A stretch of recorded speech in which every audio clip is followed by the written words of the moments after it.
High বন্ধুরা, আজকে আপনাদের মাঝে একজন কোটিপতিকে নিয়ে আসছি। সে এমনিতেই কোটিপতি হয় নাই, কোনো ধরনের কোনো ডাকাতি বা অন্যায় কাজ করে বা কোনো ধরনের কোনো অবৈধ রুজি করে নাই। সে কিন্তু ইউটিউবিং করে কিন্তু কোটিপতি। আর কোটিপতি বললাম এই কারণে, বলো ডাকাতে ধরতো না। আমি কিন্তু সত্যি কথাই বলেছি, ডাকাতে ধরার কোনো চান্সই নেই। কারণ তুমি কিন্তু নিকেলি ইনকাম করেছো বাংলাদেশ সরকারকে ট্যাক্স দিয়ে, এবং তুমি কিন্তু একজন রেমিটেন্স যোদ্ধা। আমি রেমিটেন্স যোদ্ধা এই জন্যই বলছি, ও কিন্তু একজন ফিনান্সিয়ার, মানে সফল একজন ইউটিউবার। ওর একটা সফলতা আমি এখনো পাইছি না ভাই। আমি না সফলতা আমি পাইবো কোন দিন, যখন আমার ইউটিউব থেকে অ্যাওয়ার্ডটা দিব, ফ্লে বাটনটা যখন দিব, আমার আদা আনমু আনে কিন্তু একটা ছবি উঠাইমু, মা বাবারে দেখাইমু, তখন আমি একজন সফল ইউটিউবার।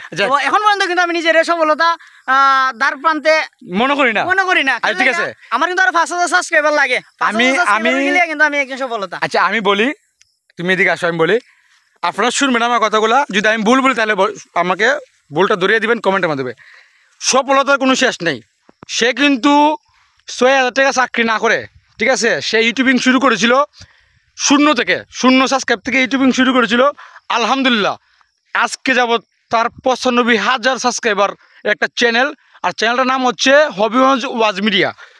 আর মাত্র 5000 সাবস্ক্রাইবার হলেই কিন্তু সে একটা ইউটিউব থেকে একটা প্লে বাটন পাবে। তার ভাষ্য মতে সে যদি 1 লক্ষ সাবস্ক্রাইবার পূরণ হয় এবং ইউটিউব থেকে একটা প্লে বাটন পায়, তাহলে সে সফল মনে করবে। আমি মনে করি না, সফলতা কোনো শেষ নাই। তুমি আজকে 95,000 ফলোয়ার বা সাবস্ক্রাইব তোমার আছে, 5000 পূরণ হলে তোমার একটা প্লে বাটন আসবে।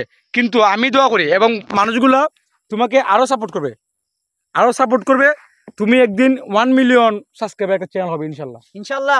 তুমি সফলতা কোনো শেষ নাই। তোমার জন্য দোয়া ভালোবাসা আছে, আমের দোয়া আছে, এবং এই যে আমার দর্শকগুলো দেখতেছে, যারা দেখতেছে তারা কিন্তু তোমাকে সাপোর্ট করে যাবে। আপনারা সাপোর্ট করবেন না?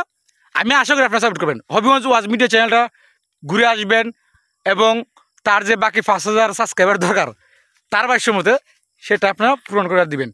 যাই হোক, আচ্ছা শুনো, লাস্টে একটা কথা বলি। ওই যে প্রথম বলছিলাম যে তুমি কোটিপতি, তোমার তো একটা ভিডিও প্রায় 2 মিলিয়ন ভিউ হয়েছে, হয় নাই ভাই? এখন এগুলা হওয়া সম্ভব না। না হয়েছে তো, হয়েছে 2 মিলিয়ন ভিউ। তুমি কত টাকা পাইছো একটা আনুমানিক বলো? তোমার টাকা কেউ নিবে না। তুমি কিন্তু, আমি বলছি, তুমি একটা রেমিটেন্স যোদ্ধা। কারণ ইউটিউবের যারা টাকাটা ব্যাংকের মাধ্যমে আসে, এটা কিন্তু রেমিটেন্স আকারে আসে। 1 মিলিয়ন সমান 10 লক্ষ ভিউ। হ্যাঁ 10 লক্ষ ভিউ। আমি আনুমানিক 14 লক্ষ ভিউ এর একটা অ্যামাউন্ট আপাতত আমার হাতে আসছে, আর বাকি 6 লক্ষ এটা আগামী মাসে পাবে। হ্যাঁ 14 লক্ষ ভিউ এটা কি খাওয়া লাগবে? আমি কই শুনো, এটা তোমার ইনকামটা কেউ নিবে না।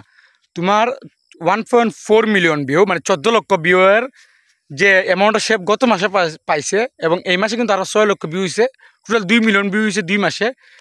তুমি গত মাসে যে ভিউটা ইনকামটা হয় শুধু একটা ভিডিও থেকে, সেটা বড় সমস্যা নাই, কারণ তোমারটা মানুষের ঘুরে আসবে। 47,000 টাকা পাইছি এক ভিডিও থেকে।